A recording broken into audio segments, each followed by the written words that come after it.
New York City mayor Eric অ্যাডামসের বিরুদ্ধে federal প্রোগ্রামে ঘুষ গ্রহণ, ওয়ার ফ্রড এবং নির্বাচনী প্রচারাভিযানে বিদেশি নাগরিকদের কাছ থেকে সাহায্য নেওয়া সহ 5টি অভিযোগ আনা হয়েছে।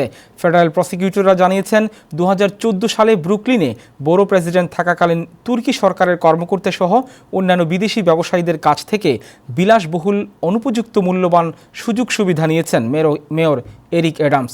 এছাড়া মেয়র হওয়ার পর থেকেই সংশ্লিষ্ট এসব ব্যক্তিদের সঙ্গে পরবর্তী মেয়র নির্বাচনের জন্য প্রস্তুতি নিতে শুরু করেছেন তিনি।